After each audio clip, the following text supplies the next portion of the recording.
East Bengal বনাম মোহনবাগান, ইলিশ বনাম চিংড়ি, বাঙাল বনাম ঘটি।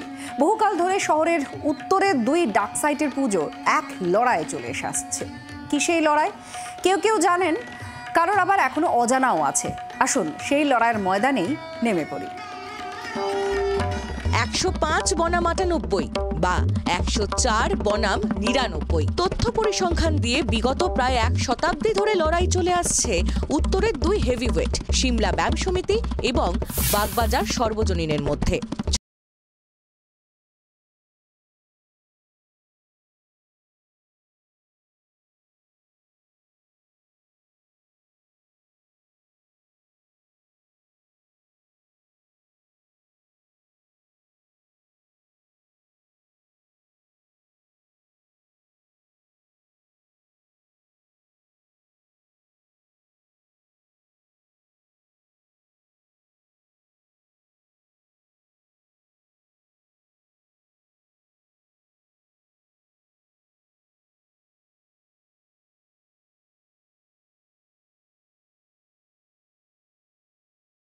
স্বদেশী আন্দোলনের কেন্দ্রবিন্দু ব্যায়াম সমিতির বীরাষ্টমীর লাঠি খেলার মঞ্চ আসলে ছিল বিপ্লবীদের প্রশিক্ষণ এবং কৌশল রপ্ত করার আখড়া।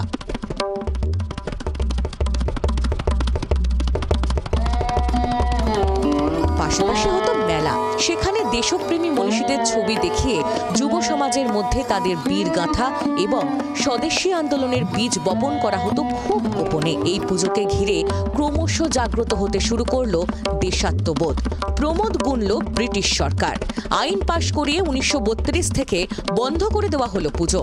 তাই 1932, 33 এবং 34 সিমলা কথাটি বাদ দিয়ে এই মাঠের পিছনে ব্যায়াম সমিতি নাম দিয়ে পুজো হতে লাগলো।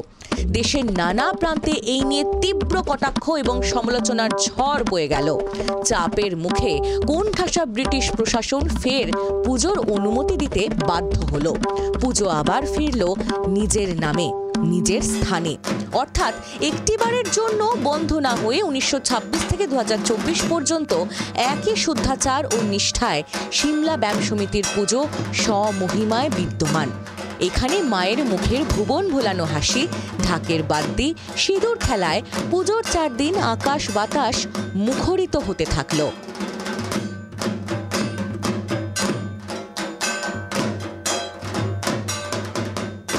এইভাবেই যুগের পর যুগ লড়াই চলছে, যে লড়াইয়ের বয়স 90 অতিক্রান্ত। দুই পুজোই বলছে তারাই প্রাচীনতম। একদল বলছে তারাই শুরু করেছিল সর্বজনীন দুর্গাপুজো, আর একদল বলছে তারা হচ্ছে বারোয়ারি পুজোয় কলকাতা শহরের পাইওনিয়ার। কে ঠিক বলছে কে ভুল বলছে, এটা কলকাতার দুর্গাপুজোর ইতিহাসে বিগত প্রায় 9 দশক ধরে অন্যতম বড় বিতর্কের চ্যাপ্টার। বাদ সাধলো বাগবাজার, তারা পাল্টা দাবি করে বসলো তাদের পুজোয় কলকাতার প্রাচীনতম সর্বজনীন। কি হবে এইবার? ফার্স্ট বয়ের তকমা কি চলে যাবে সিমলা ব্যায়াম সমিতির হাত থেকে?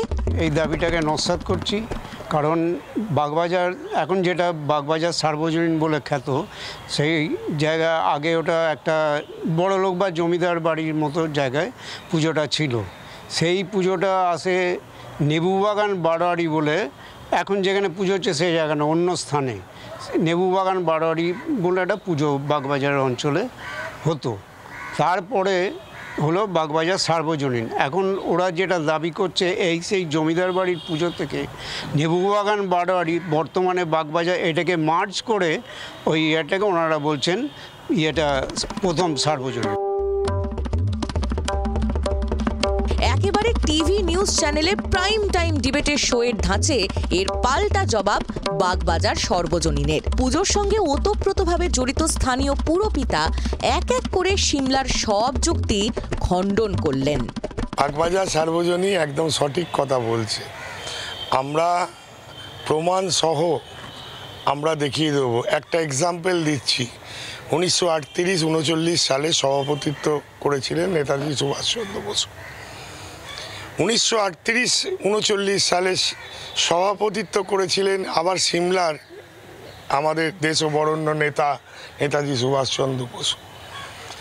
আর ওনারই নির্দেশে বীরাষ্টমীটা চালু হয়েছে। আপনি যদি অঙ্ক করেন 38-39 সাল থেকে 2024 প্লাস আপনি যদি ব্যাকগ্রাউন্ডটা ধরেন তাহলে দেখবেন 105 মিলছে, 106 হবে না, 108 হবে না, 102 হবে না, 99 হবে না। অর্থাৎ যুক্তি তর্কে ডিবেট অনেক করা যায় ঘন্টার পর ঘন্টা, কিন্তু প্রকৃত যেটা সত্যি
ব্যায়াম সমিতির সিমলা ব্যায়াম সমিতি বলছে এই 7 বছর তো বটেই, তার পরবর্তী 4 বছরেও বাগবাজার যারা এখন সর্বজনীন দুর্গাপুজোর ব্যানার দিচ্ছে তারা সর্বজনীন ছিল না, তারা ছিল একটি বারোয়ারি দুর্গাপুজো।